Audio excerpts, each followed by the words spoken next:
Hello guys, welcome back to Nims Vlogs. ഇന്നത്തെ video ഒരു day in my life video ആണ് കേട്ടോ.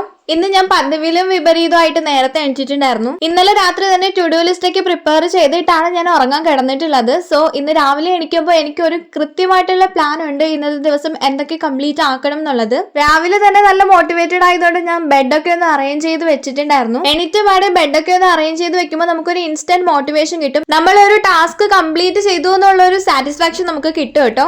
ആദ്യം ഞാൻ പഠിക്കാതിരുന്നപ്പോൾ തന്നെ ചെറുതായിട്ട് എനിക്ക് ഉറക്കം വരുന്നുണ്ടായിരുന്നു. സോ അപ്പൊ തന്നെ ഞാൻ പോയിട്ടായിട്ടൊക്കെ ബാത്ത് എന്നിട്ടാണ് കേട്ടോ ഞാൻ ഇപ്പൊ പഠിക്കാൻ വേണ്ടിയിട്ട് ഇരിക്കുന്നത്. ബിക്കോസ് രാവിലെ കുറച്ചധികം നേരത്തെ നമ്മൾ എണീക്കുന്ന ടൈമിൽ നമുക്ക് ഉറക്കം വരാനുള്ള ചാൻസസ് കൂടുതലാണ്. കാരണം നമ്മളത് യൂസ്ഡ് അല്ലല്ലോ.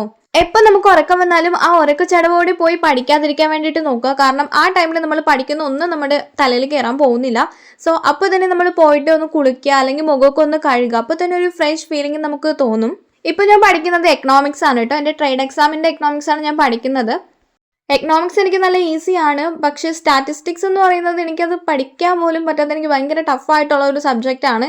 കാരണം എന്തോ എൻ്റെ മനസ്സിൽ പണ്ട് മുതൽ സ്റ്റാറ്റിസ്റ്റിക്സ് എന്തോ വലിയ ടഫായിട്ടുള്ള ഒരു സബ്ജക്റ്റ് ആയിട്ടാണ് ഞാൻ കൺസിഡർ ചെയ്തിരിക്കുന്നത്. പക്ഷെ ഒന്ന് പഠിച്ച് വരുമ്പോഴത്തേക്കും എനിക്ക് ഈസി ആയിട്ട് തോന്നുന്നുണ്ടെങ്കിലും ആ കോൺസെപ്റ്റ് ഒന്ന് ക്ലിയർ ആയിട്ട് മനസ്സിലാക്കാൻ വേണ്ടിയിട്ട് ഒരുപാട് ടൈം എടുക്കുന്ന പോലെ തോന്നാറുണ്ട്. ട്രേഡ് എക്സാമിൽ PSC ചോദിക്കുന്ന ക്വസ്റ്റ്യൻസ് ഒക്കെ കോൺസെപ്ച്വൽ ബേസ്ഡ് ആയിരിക്കും കേട്ടോ. അത് കുറച്ച് ടഫ് ആയിരിക്കും. നമുക്ക് ആ കോൺസെപ്റ്റ് അറിയാമെങ്കിൽ മാത്രമേ എഴുതാൻ പറ്റത്തുള്ളൂ ആൻസർ.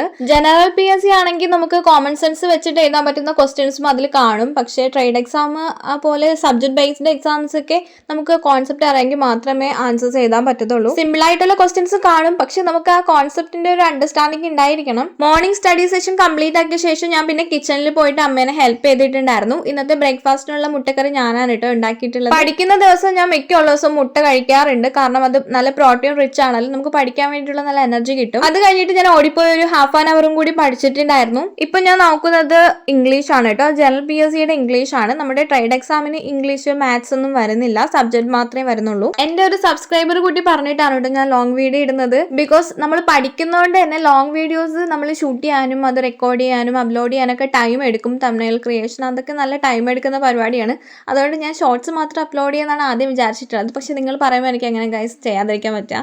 സോ ഒരുപാട് നാളെ കൂടി പറഞ്ഞിട്ടാണ് കേട്ടോ ഇപ്പൊ ഞാനൊരു വീഡിയോ ഇടുന്നത്. പക്ഷെ നിങ്ങൾ അങ്ങനെയൊക്കെ ആവശ്യപ്പെടുമ്പോൾ I will be very very happy. അതുകൊണ്ട് തന്നെ ഇനി എന്തായാലും ഞാൻ റെഗുലർ ആയിട്ട് ലോങ് വീഡിയോസ് ഇടാൻ വേണ്ടിയിട്ട് ശ്രമിക്കുന്നതാണ്. ഓക്കെ ഗൈസ്, അങ്ങനെ ഇംഗ്ലീഷിന്റെ സിലബസ് ഏകദേശം കംപ്ലീറ്റ് ആകാറായിട്ടുണ്ട്. പക്ഷെ റിവിഷൻ കുറെ പെൻഡിങ് ഉണ്ട് എനിക്ക്. ആൻഡ് എന്റെ ട്രേഡ് എക്സാമിന്റെ പ്രിപ്പറേഷനിൽ എനിക്ക് കുറച്ച് ബ്രേക്ക് വന്നിട്ടുണ്ടായിരുന്നു. അതുകൊണ്ട് തന്നെ കോൺസെപ്റ്റ് ഒക്കെ ഒന്നേന്ന് പഠിക്കേണ്ട അവസ്ഥയാണ് ഇപ്പൊ ഉള്ളത്. പിന്നെ ഞാൻ പോയി ബ്രേക്ക്ഫാസ്റ്റ് കഴിച്ചിട്ടുണ്ടായിരുന്നു. ബ്രേക്ക്ഫാസ്റ്റ് കഴിച്ച ഒരു ഹാഫ് ആൻ അവർ ഒക്കെ ഞാൻ ബ്രേക്ക് എടുത്തിട്ട് പിന്നെയും പഠിക്കാൻ വേണ്ടിയിട്ടിരുന്നു കേട്ടോ. നിങ്ങൾ പഠിക്കുമ്പോൾ ഹാർഡ് കോപ്പി വെച്ച് പഠിക്കുന്നവരാണെങ്കിൽ, അതായത് നോട്ട്സ് ഒക്കെ പ്രിപ്പയർ ചെയ്ത് അല്ലെങ്കിൽ പ്രിന്റ് എടുത്ത് റാങ്ക് ഫയലൊക്കെ നോക്കി പഠിക്കുന്നവരാണെങ്കിൽ മസ്റ്റ് ആയിട്ടും നിങ്ങൾ ഹൈലൈറ്റർ യൂസ് ചെയ്യണം കേട്ടോ. അതിൽ ഇമ്പോർട്ടന്റ് ആയിട്ടുള്ള സെന്റൻസ് അല്ലെങ്കിൽ പോയിന്റ്സ് ഒക്കെ ഹൈലൈറ്റർ വെച്ചിട്ട് ഹൈലൈറ്റ് ചെയ്ത് പോകണം. നിങ്ങൾ മിക്കുള്ളവരും അത് യൂസ് ചെയ്യുന്നുണ്ടാവും. പക്ഷെ അത് യൂസ് ചെയ്യാത്തവരാണെങ്കിൽ യൂസ് ചെയ്ത് തുടങ്ങണം. ബിക്കോസ് അത് ഭയങ്കര യൂസ്ഫുൾ ആണ്. റിവിഷന്റെ ടൈം ഒക്കെ ആകുമ്പോഴത്തേക്കും നമ്മൾ ഹൈലൈറ്റ് ചെയ്ത് വെച്ചിരിക്കുന്ന ഭാഗം മാത്രം ഒന്ന് ഓടിച്ചിട്ട് വായിച്ചാലും നമ്മളെ തലയിൽ ആ ഒരു കോൺസെപ്റ്റ് നിൽക്കും. അതുകൂടാതെ ചില കളേഴ്സ് ഒക്കെ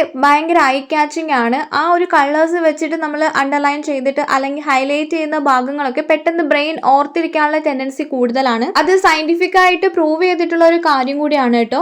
ഹൈലൈറ്റർ പോലെ എനിക്ക് യൂസ്ഫുൾ ആയിട്ടുള്ള വേറൊരു കാര്യമാണ് സ്റ്റിക്കി നോട്ട്സ്. നമ്മൾ ഷോപ്പിലൊക്കെ സ്റ്റിക്കി നോട്ട്സ് എന്ന് പറയുമ്പോൾ മേടിക്കാൻ വേണ്ടി കിട്ടും പല കളേഴ്സിലായിട്ട്. അതിൽ നമ്മളിപ്പോൾ മറന്നു പോകുന്ന വർഷങ്ങൾ അല്ലെങ്കിൽ ഏതെങ്കിലും ടോപ്പിക് കോൺസെപ്റ്റ് ഒക്കെ നമ്മൾ ഫ്രീക്വന്റ് ആയിട്ട് നമുക്കത് റിവൈസ് ചെയ്യേണ്ട ആവശ്യം വരുമല്ലോ. സോ അതൊക്കെ ഒരു സ്റ്റിക്കി നോട്ട്സിൽ റൈറ്റ് ഡൗൺ ചെയ്തിട്ട് നമ്മൾ വാളിൽ സ്റ്റിക്ക് ചെയ്ത് വെക്കുക. സ്റ്റിക്ക് ചെയ്ത് വെച്ചാൽ മാത്രം പോലെ നമ്മൾ ഇടയ്ക്കിടയ്ക്ക് അങ്ങോട്ടും ഇങ്ങോട്ടേക്ക് പോകുമ്പോൾ അതൊന്ന് റിവൈസ് ചെയ്തും കൂടി നോക്കണം. കാരണം ഞാനിപ്പോൾ കുറേ സ്റ്റിക്ക് ചെയ്ത് വാളിൽ വെച്ചിട്ടുണ്ട്. പക്ഷെ അതെപ്പോഴും എൻ്റെ കൺമുന്നിലുള്ളത് കൊണ്ട് തന്നെ ഞാനത് റിവൈസ് ചെയ്യാറേ ഇല്ല, അല്ലെങ്കിൽ വായിച്ച് നോക്കാറേ ഇല്ല.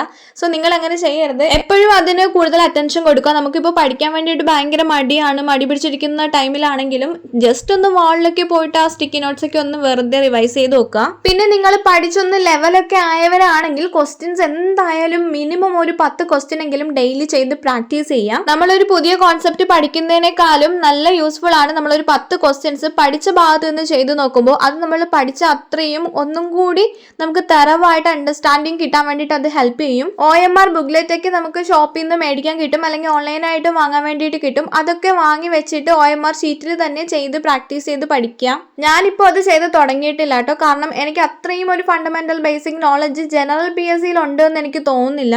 കാരണം ഞാനിപ്പോൾ ഡിഗ്രി പ്രിലിംസിനൊക്കെ വേണ്ടി പഠിച്ചു തുടങ്ങുന്നത് ഇപ്പോഴാണ്. ഞാൻ ട്രേഡ് എക്സാം ആണ് കൂടുതൽ ഫോക്കസ് ചെയ്തുകൊണ്ടിരുന്നതും, അതും ഈ ഒരു 1.5 year ആയിട്ടാണ് ഞാൻ പഠിച്ചു തുടങ്ങിയിട്ടുള്ളത്. സോ എനിക്കൊരു ബേസ് സെറ്റ് ആവാൻ വേണ്ടിയിട്ട് കുറച്ചും കൂടി ടൈം എടുക്കും എന്ന് എനിക്ക് തോന്നുന്നുണ്ട്. ഞാൻ PSC സ്റ്റാർട്ട് ചെയ്ത ടൈമിലൊക്കെ ഞാൻ വർക്കിംഗ് ആയിരുന്നു. സോ ആ ടൈമിൽ പഠിത്തവും ജോബും കൂടി മെയിൻറ്റെയിൻ ചെയ്ത് കൊണ്ടുപോകാന്ന് പറയുന്നത് നല്ല ടാസ്ക് ആയിരുന്നു. സോ അതുകൊണ്ട് തന്നെ ബേസ് എന്ന് പറയുന്നത് കുറച്ചും കൂടി എനിക്ക് ഒന്ന് സെറ്റ് ആക്കണം. സോ പിന്നെ ഞാൻ ലഞ്ച് കഴിച്ചിട്ടുണ്ടായിരുന്നു കേട്ടോ. ലഞ്ച് കഴിച്ചിട്ട് ഞാൻ പിന്നെ ഒരു 1-2 മണിക്കൂറൊക്കെ കണ്ടിന്യൂസ് ബ്രേക്ക് എടുത്തിട്ടുണ്ടായിരുന്നു, കാരണം നല്ല ക്ഷീണം ഉണ്ടായിരുന്നു. ഒരുപാട് ടൈം തന്നെ മോർണിംഗ് പഠിച്ചിട്ടുണ്ടായിരുന്നു. സോ 2 hour ബ്രേക്കിന് ശേഷമാണ് ഞാൻ പിന്നെ പഠിക്കാൻ വേണ്ടിയിട്ട് ഇരുന്നിട്ടുള്ളത്. അപ്പോഴും ഞാൻ ഇംഗ്ലീഷ് ആണ് കേട്ടോ പഠിക്കുന്നത്. ബിക്കോസ് എനിക്കൊരു പ്രോബ്ലം ഉള്ളത്, ഞാൻ ഒരു ദിവസം 1-2 സബ്ജക്റ്റ് മാത്രമേ പഠിക്കാറുള്ളൂ. അതെൻ്റെ പ്രോബ്ലം ആണോ അത് വീക്ക്നെസ് ആണോ ലൈക്ക് സ്ട്രെങ്ത് ആണോ എന്നൊന്നും എനിക്കറിയില്ല. പക്ഷെ എനിക്ക് അതാണ് കൂടുതലും എഫക്റ്റീവായിട്ട് തോന്നിയിട്ടുള്ളത്. നല്ല എഫക്റ്റീവായിട്ട് പഠിക്കാൻ പറ്റുന്നതും 1-2 സബ്ജക്റ്റ് ഫോക്കസ് ചെയ്യുമ്പോഴാണ്. പക്ഷെ ഞാൻ പഠിച്ചു പോകുന്ന ഇംഗ്ലീഷ് ടോപ്പിക് എനിക്കത് അത്രയും ഇൻഡെപ്ത് നോളജ് എനിക്കുണ്ട്. ഇംഗ്ലീഷ് എനിക്ക് ഭയങ്കര ഈസി ആൻഡ് എനിക്ക് ഇഷ്ടമുള്ള സബ്ജക്റ്റാണ്. സോ അതിന്ന് എത്ര ക്വസ്റ്റ്യൻ വന്നാലും എത്ര ടഫ് ക്വസ്റ്റ്യൻ വന്നാലും എനിക്ക് അറ്റൻഡ് ചെയ്യാൻ പറ്റാറുണ്ട്. ആ ഒരു ലെവലിലാണ് കേട്ടോ ഞാൻ പഠിച്ചു പോകുന്നത്. സോ അത്രേ ഉള്ളൂ ഗൈസ് ഇന്നത്തെ video. If you like this video please consider like and subscribe my channel. And I want to tell you guys one more thing. I'm planning to grow my channel a little further, so you can expect regular motivating videos for you guys. So that's it for today. Bye bye.